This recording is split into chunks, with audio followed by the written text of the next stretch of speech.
to the official podcast at ContentChampion.com. Join our heroic quest to discover truly epic content marketing. Introducing your host, the content champion himself, Loz James. Hello again. Welcome to episode 35 of the Content Champion podcast. Thank you as ever for listening. I know you can give your attention to anyone online, so I'm genuinely grateful you've picked me.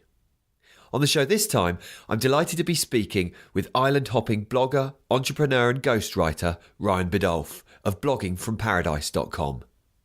Ryan lives an amazing lifestyle of visiting some of the most incredible countries in the world, blogging for profit from sun-soaked beaches while he travels. I could honestly listen to Ryan's travel stories all day, but it's what we can learn about his highly successful blogging and content marketing process that's the subject of today's show, as Ryan walks us through some practical strategies to emulate his success. Let's dive in. Thanks very much for coming on, Ryan. Oh, Laz, thank you so much for having me. I'm so honored and appreciate it. Now, you're living what a lot of people would call the perfect lifestyle, island hopping in various paradise locations whilst earning a living blogging.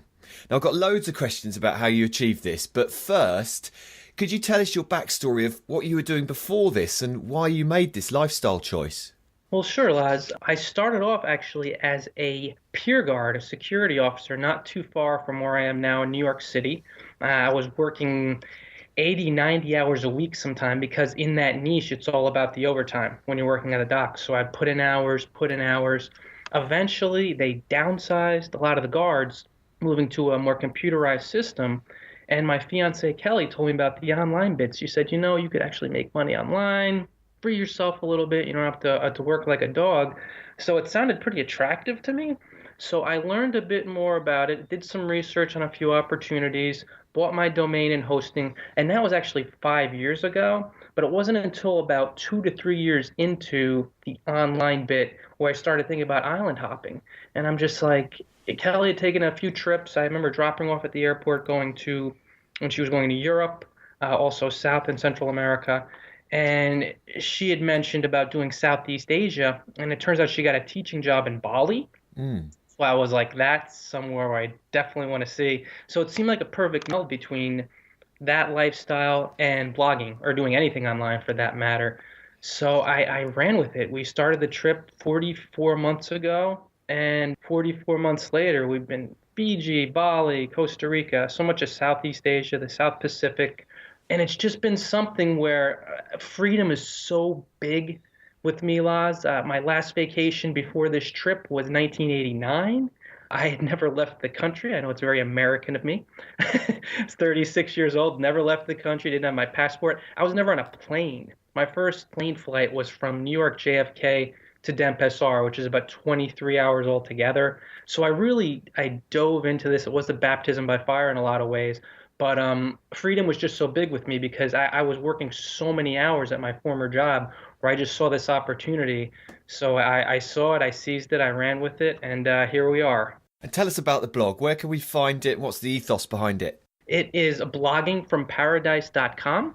And basically, it's my life. I decided to create something that would help people retire to a life of island hopping through smart blogging. Now, wherever paradise is for you, whether it's your hometown or it's some tropical locale island, wherever you want to go, it's just all about freeing yourself, using your blog as a lifestyle engineering vehicle. So that was really my driver behind it, Laz. I'm like, listen, I did it. I was a broke security guard. All I knew was how to check ESPN.com and my email 5 years ago. And that's literal. That's not an exaggeration. Like, I really only knew how to do those two things. And I'm like, if I could build a profitable, prospering blog, I know anybody else could do it if they want to go in that direction and just, free themselves with it. I'm going to throw a curveball at you. You don't have to give us any specific figures, obviously, but when you talk about a profitable blog, you're able to fund your lifestyle through this blog. Correct. It's one of those things where I don't do income claims because I'm more about focusing on the end goal of just engineering that freeing lifestyle. And to tell you the truth, Laz, in so many of these countries, and thank goodness I'm beyond this point now, or for a number of years now, you could live barely under the poverty line in the U.S. and go to a place like Thailand and almost live like a king. I mean, it's really insane. And I think that's what some people make the mistake of thinking, okay, to travel you have to be loaded, you have to do this, you have to do that. And it's not the case. In a lot of these Western countries, a lot of these people who are researching how to prosper online, having an average or modest lifestyle can make you almost a millionaire in a place like Thailand, especially a place like Chiang Mai in northern Thailand. I mean, we'd eat lunch, really wholesome, good lunch, Kelly and I, for $2 USD every day. And I mean, this is good stuff. This is not, drivel off the street. So it's one of those deals where I have been blessed to be able to have a full-time income, to be able to do this full-time and, sock away a bunch in savings as well. But it's just a fascinating thing because so many people get in their mind, okay, I need to be making this much to be able to. And I'm like, listen, we rent villas, and this is when we hire rent things sometimes, but we've rented service villas in the middle of the rice fields in Bali, by like that movie Eat, Pray, Love with Julia Roberts. We've been there, we've done those things, and you'd be stunned at how much it costs. And just by getting your lifestyle, your blog in order, and your finances, and making even a modest amount, how that dollar or that pound, how you could stretch it out in some of these places, it's absolutely stunning. Right, I'm sold. When can I go? Yeah, I'll meet you in Ubud. We were there last week, actually, and that was Eat, Pray, Love, the movie with Julia Roberts. We were literally staying lives a 1 minute walk from the villa that they filmed it in. It's like freaky because right now I'm looking out in the East River. I was in New Jersey this past week, visiting with family. Last Thursday, I was in Kuwait City on with a changeover. 2 days before that, I was in Bangkok. 2 days before that, I was in Ubud. You can't make it up, man. 5 years ago, I didn't know how to do anything online. I really didn't. Like, email was just it. So I'm like, I just want to tell people I've freed myself in such a big way. And I swear to God, anybody can come along for this ride if they know why and if they want to make their freedom and freeing others A1. One of the great things about your blog, when you first come to it, is the warmth that comes out of it. Not just literally, obviously, your personality and your quality of your writing, but also the photos of where you've been. It just looks amazing. What are some of your favourites? You've touched upon a few there, but where are some of the places you've gone and just gone, wow? Oh, wow. There's so many. Thailand in general, Thailand might be my favorite country in the world. We love Chiang Mai for its practicality, its beauty, so much stuff to do. Phuket is awesome, the southern tip especially of Phuket.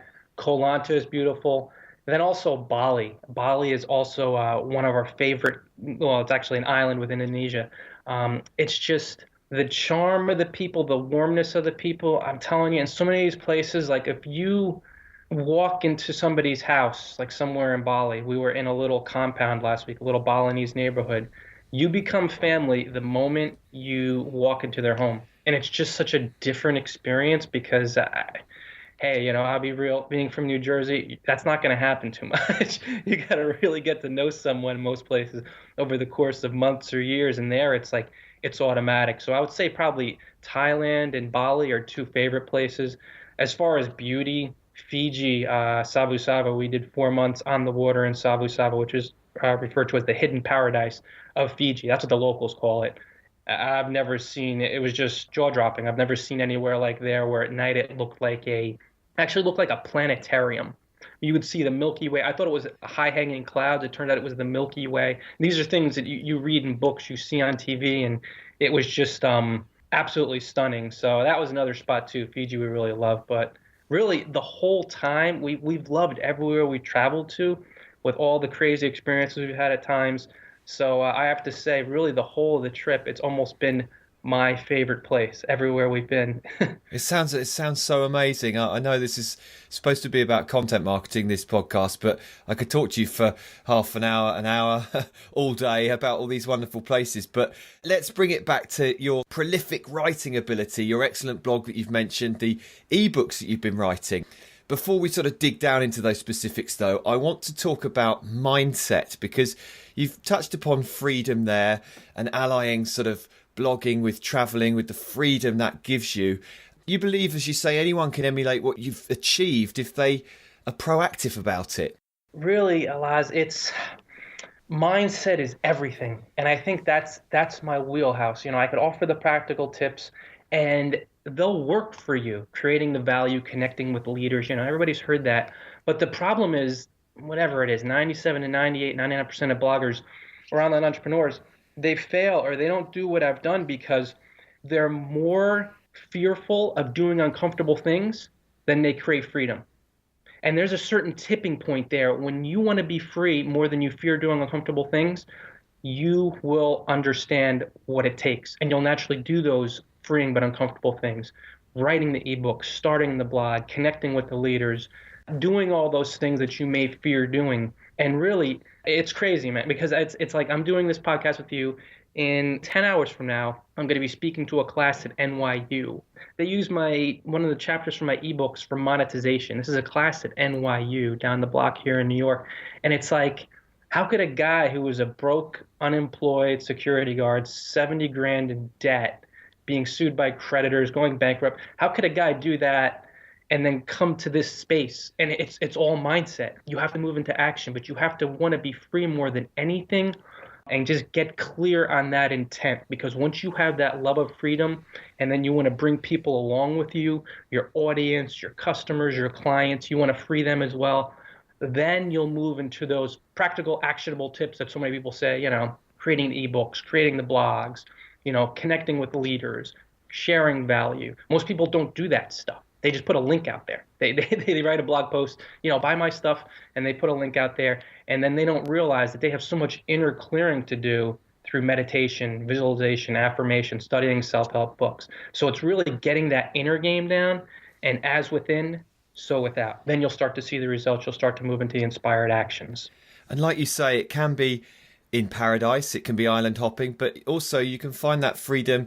So as I've done for the last 15 years, I've been my own boss, and I've worked and lived in a variety of different places across the UK and travelled a bit, not as much as yourself, but in that time I've supported myself with my own business, and I'm probably unemployable now with another company because I've been my own boss for so long. But that sort of lifestyle is achievable, isn't it, if you have the right mindset and you learn new skills. And that's something else I picked up on from your writing, is the continual learning of those new skills to up your game. It really is, Laz. It's one of those things where if you want to be free more than anything, and you've molded such a freeing lifestyle for yourself, and I'm in the same boat. I really am unemployable. I can never go back. But it's one of those things where if you just, it's not so much information overload. Sometimes it's just, I need so much more. I need so much more. I'm a proponent of that. We're whole and complete as is. But it's one of those deals where as we expand our awareness, as we expand our consciousness, we're just going to pick up these little tips here and there. And, let me learn a little bit. Let me learn these 2 or 3 new things today. I'll look at your blog, and I left a comment on your blog this morning, and I said, I picked that idea up. And it's just picking up these little things along the way, keeping your energy up. And as long as you're open and willing to learn and you humble yourself, you will open doors you never dreamed you'd open. And whether the paradise is in your hometown or around your country or in Fiji, you can go to that space. You can move into that experience if you're just humble, open, and you want to be free and for your audience more than anything in the world. And a lot of the content marketing process, as you hinted on earlier as well, does come down to people not giving it a fair crack. They perhaps give up too early. So I'd like to dig down into some specifics, if we may, of how you're writing and how you're blogging. So if you like, a day in the life of blogging from Paradise. How often are you posting on your blog? How do you get so much done? And how does this leave time for you to go on your travels and explore all these wonderful countries you're in? What's your sort of strategy behind that?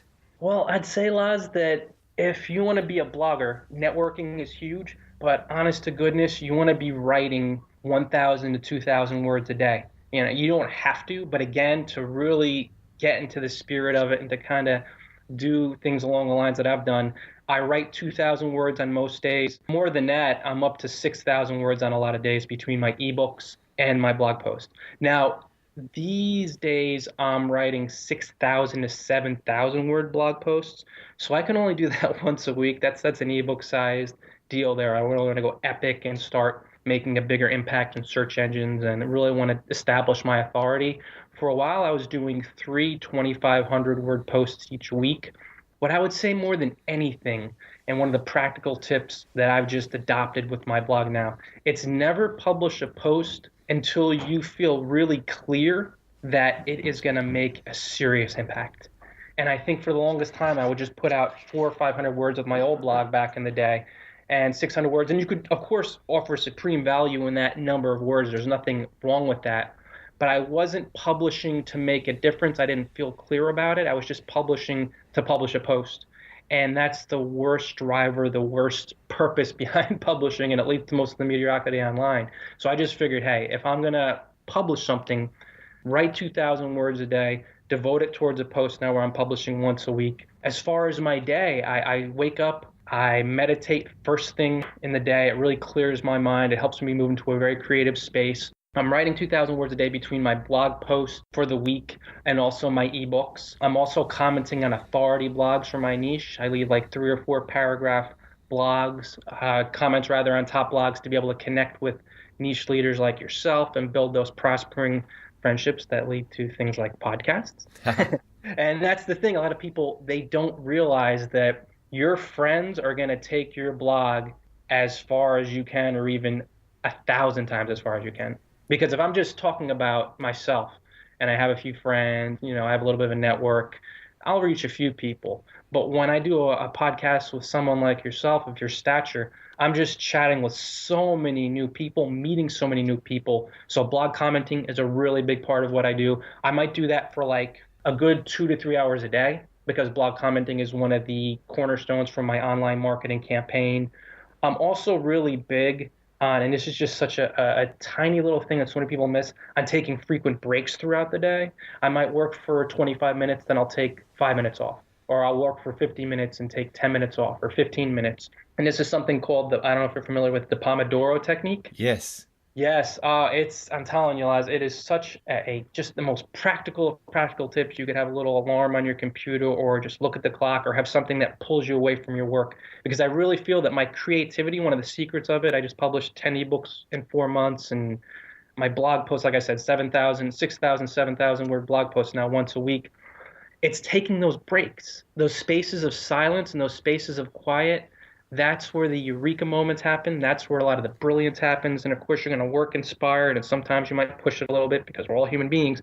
But those moments of pause where you're just pulling back entirely, that's where the pure magic happens. So that's another practical tip I'd add, like make sure you get those breaks in there throughout the day. So really the crux of my day, it's just the writing and writing and writing and writing, finding my voice, and then commenting on the authority blogs. And probably that third, if you want to call it the holy trinity of what I do, the creating, the blog commenting, I would say it's social media, promoting other people freely on sites like Twitter, Facebook, a little bit on LinkedIn, Google Plus as well. And really, it's just pure sowing and reaping. Whatever you put out there, you promote others freely, you chat on their social updates, they'll do the same for you, and your presence expands exponentially when you really get into doing this for the love of it.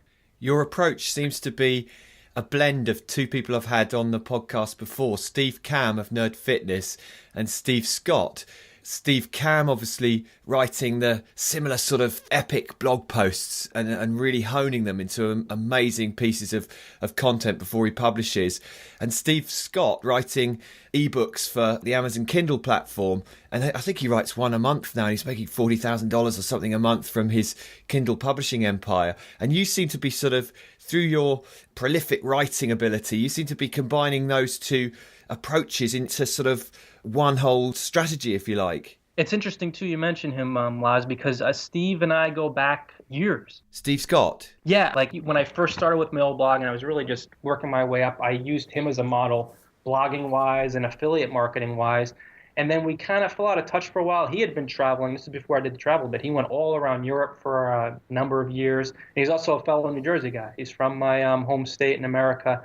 And just recently, when I really got hardcore into the Kindle publishing side of things, I used him in some areas as a model for my ebook publishing campaign. And I took about a month off after publishing the 10, and I just started with my next ebook a couple of days back.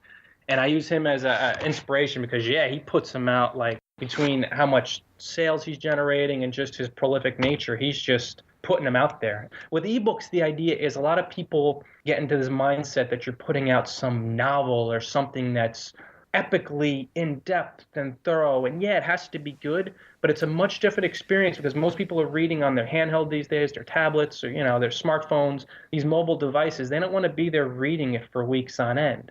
You want to just get the content out there, get the value out there like someone like Steve does, and obviously make it practical, make it usable, but just become a publishing machine with it because it's a much different animal than like a novel or something really, really in depth. And he seems to have mastered that because he's a champion. He's a real pro with that. Just from strategic point of view, you'd be better off really reading between the lines of what you're saying, writing one epic, say 5,000 word blog post that really changes the world, and then an accompanying ebook to go with it in a month, than you are to be churning out low quality articles and trying to do the sort of affiliate thing, attaching links onto the end of things that don't really mean anything. The blog I had before this, it was successful, and I developed a full-time income off it, and I did well with it. But there's blogs before that, and even that blog in its early days, I just learned the lesson that quality really does trump quantity in Google's eyes, in your reader's eyes, in the universe's eyes. It makes so much more sense. And even if you're a newbie, you're thinking, how the hell am I going to write 7,000 freaking words? I can't write 300. Back in the day, I could 300 words. I'd start crying. I'd be so frustrated. I had writer's block instantaneously. I just could not write. I had no clue what I was doing. It was such a painful experience. But every day I would just write a little bit more no matter what. And I'm just the proponent of the idea that all that you want is outside of your comfort zone. And if you're just willing to reach a little bit farther and be a little more uncomfortable and just crave that freedom more than you fear doing the uncomfortable stuff, you write 50 more words today. So somebody in the beginning, they might write 500 word posts once a week. That's okay. Or maybe even twice a week. But just don't fall into that cycle of I should publish today because Google likes. No, Google doesn't like daily posts. Google likes people to put in your search term and on page 1 of Google seeing a freaking resource that knocks people's socks off. That's what Google wants. So you write that and make that your goal and work up to that. Don't work up to, 1 blog post a day or 6 a week, and just get something out there. Quality, depth, gravitas, whatever you want to call it, just something that really brings it home. That's where the pretty neat lifestyles like I've molded for myself, that's where they start coming into form, when you really, knock it out of the park.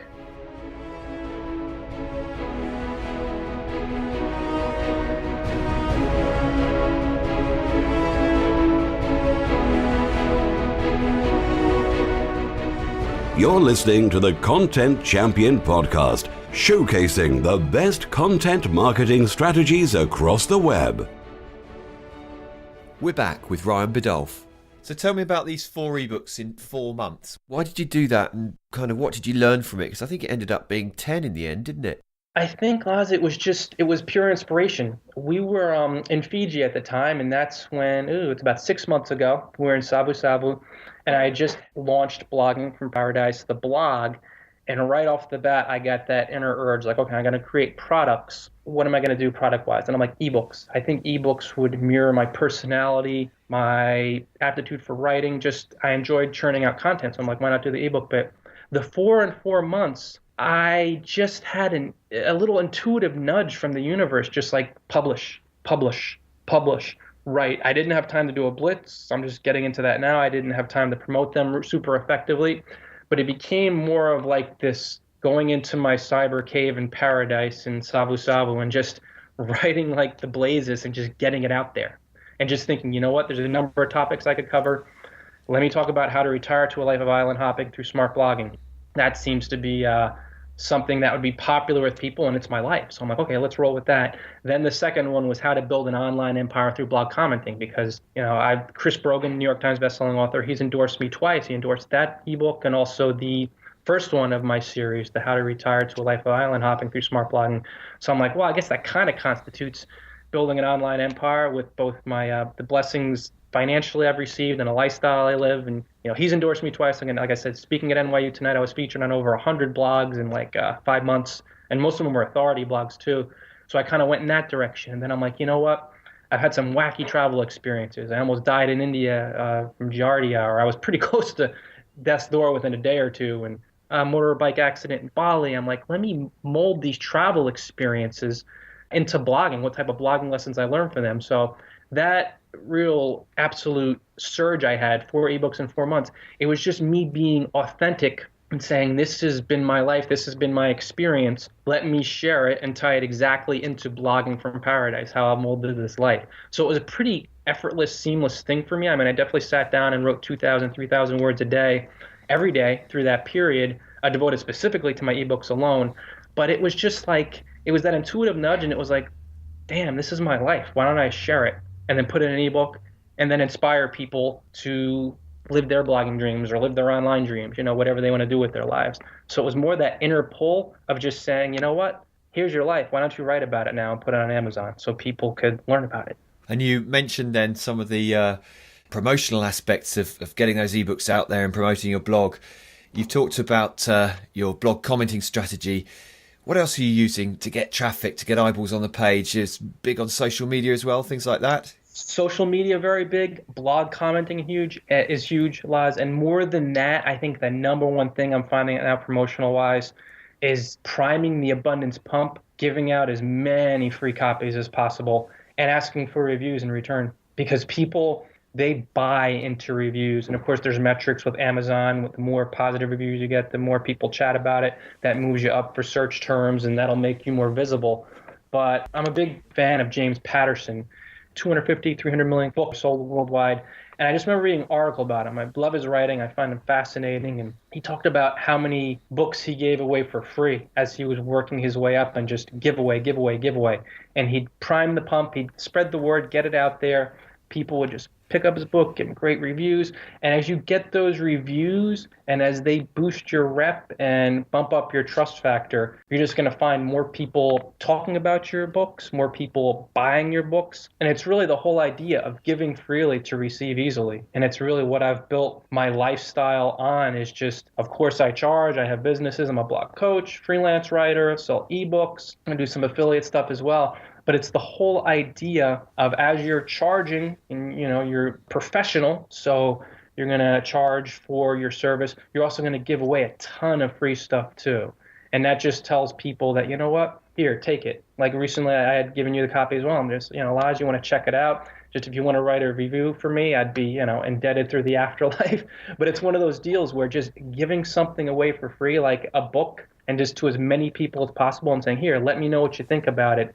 It just primes the abundance pump, and it gets more people to talk about you, to buy the book, and word spreads. And it's all because you were generous with your time and talents. Yeah, it's definitely karma, isn't it? The goodwill goes round in cycles. Just a question technically there on your email list. You've mentioned, your writing process. You've mentioned, talked about how you're promoting the blog and the ebooks. Where does the email list fall into that sort of strategy? And believe it or not, Laz, and I know a lot of people, they can't quite get this. Right now, I'm just doing an RSS list. I'm not even running an email list. I know it's something that so many people are so focused on, and I'm sure you could have super success with it. I know tons of people have, but it never resonated with me for like the longest time. And actually, too, it's one of the secrets to me being so prolific. I know a list, obviously, the emails could be shorter in length than a lot of people do, like quick hitters and stuff. But right now I'm just working, and again, it's what I'm resonant with, just working off my simple RSS list. So when I'll put out a blog post, like the one recently, actually, I published 10 ebooks in a short time frame. It goes out to the people who have subscribed to it, right to their email. Not a list per se, not Aweber or anything like that. And they get my blog post, and it leads right into my call to action. So right now, not an actual email newsletter, although people have the option to subscribe by email, and a lot of people do for my blog post. So that's what I'm kind of working off of right now. So it's one of those things, like for the number of years that I did list building, like anything, everybody fits somebody differently. People vibe with different ideas, and list building never really resonated with me. So I'm not really huge on that. Okay. And I'm interested in your future plans, because your ethos and the philosophy behind the blog is the blogging lifestyle, the travelling around. Is island hopping something you're going to be doing for the foreseeable future, or can you see yourself having a permanent base at some stage? That's tough to say, Laz, because I think right now we're definitely doing long-term island hopping just because there's so much to sample out there. We have our favorites. We have Phuket. We have Bali. We also love Koh Lanta in Thailand. Absolutely beautiful little gem of a paradise on the Andaman Sea. But the thing is, I just feel like there's so much of the world to sample, paradise-wise, life-wise, but especially with the tropics and so many islands to see. We're probably going to do this indefinitely. We're probably going to do this for quite a while. Kelly loves it as well, and she has her own successful businesses online, so we could both do the mobile bit, do the digital nomad bit. Eventually, if we do settle, I imagine Phuket would be one of the places, especially the southern tip of the island, where we'd consider and then also Bali as well. But we'll see. Living in the moment, so we will see. It's interesting as well, just drawing together travel, blogging, running your own business. It can be looked at really as a state of mind. And from what you're saying, if you keep that mindset, that positivity, that willingness to learn and to get out there and do something good and add some real value into other people's lives, you can kind of go island hopping within your own business without actually going anywhere. Do you see what I mean with that analogy? Totally, Laz. It's so fitting, and it's one of those things where when you keep that mindset, when you just keep positive and you just focus, you're grateful, and you just want to be free, and you see yourself freeing yourself more and more each day, the possibilities become limitless. It's just like endless possibilities just arise around you, and you put on a new set of glasses. Like most people, they mean well, but they don't really work on their mindset at all. They don't keep positive. They don't meditate. They really don't get that inner world cleared. And it's like they're watching the world, or they're viewing the world with a set of dark tinted glasses. When you start working on your inner world and you start with meditation and you surround yourself with super positive, inspired people like yourself and successful people, you slowly start to take off those glasses and everything brightens up.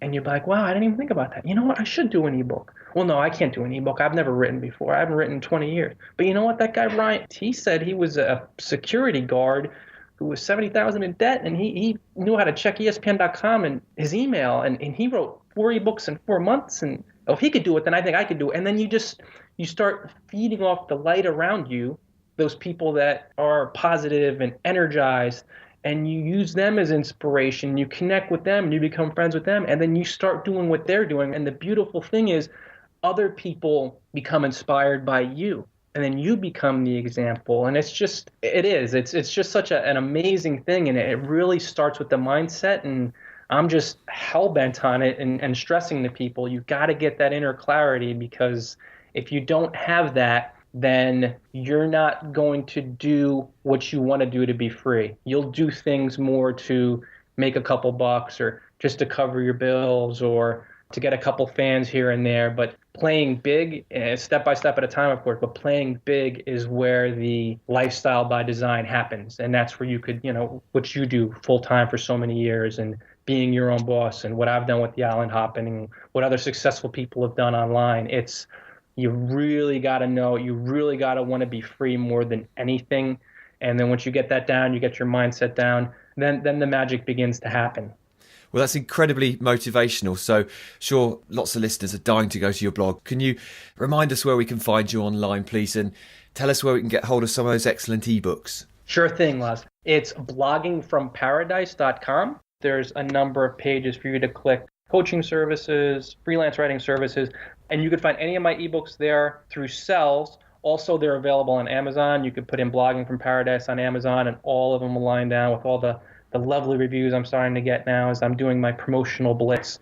So we really have a neat community where people chat with one another, share their take on blogging, on island hopping, doing the digital nomad bit. So definitely stop by, leave a comment. I respond to every single one, because every single reader, commenter, lurker, anybody out there who's contributed to my blog, they helped create my lifestyle. They all put a brick in this foundation, or more than a few bricks, to help me do this, and I am eternally grateful to them. So stop by, pick up an ebook. If I could do it, anybody can, and you've heard people say that, but looking at my background, just the stuff that I've got through to get to this point, if I could do it, anybody on earth can. So that's pretty much my message, bloggingfromparadise.com. Retire to a life of island hopping through smart blogging. It's there for anybody who wants to do it. Wait for it, listeners. Here comes the PS question. Could you please share one advanced content marketing strategy we can use right after this podcast? Advanced content marketing. Laz, I would say blog commenting. I would say go to the top blog in your niche. Say if you're a blogging tips blogger, go to a place like problogger.net and leave a real in-depth, thorough, personalized comment. Say Darren Rose wrote the blog post. You read the post, and what you do is you say, hi, Darren, great blog post. I love the point you make. Then leave 3 to 4 to 5 paragraphs. Take your time. Write a mini guest post size comment. Say, thanks so much, Darren. I appreciate it. Sign off on it. tweet the post. And using that approach, I built a relationship with Chris Brogan. He's Richard Branson's business coach. He's also been a business advisor for Google, Disney, Paulo Coelho, Tony Robbins, GM. I think most people have heard of these people, organizations. He's their business advisor, and he's a personal friend of mine, and he's endorsed me twice. And you can only imagine what that's done for my brand and my name. And I did it through blog commenting. When he had comments on his blog open years ago, I would go through every single day and leave these mini guest post size comments. And how else am I going to get through his gatekeepers to connect with him to where we're friends now, where he's going to promote me? For a newbie like me, especially back then when I didn't have the clarity, blog commenting. So definitely go with that. 3-4 a day, really in depth on authority blogs, and you'd be stunned at the opportunities that would open up around you, multiply around you, just from leaving your opinion. Well, that's a great strategy, and I advise everyone to go out and try it. Look, Ryan, this has been a fantastic call, really inspirational, really motivational. Just leaves me to say thank you very much, and I wish you all the best with everything in future. Laz, thank you so much. I appreciate it so deeply. I really do. You've been listening to the Content Champion podcast, available at contentchampion.com, Stitcher, Zune, the BlackBerry Network, and on iTunes. Until next time, thanks for listening.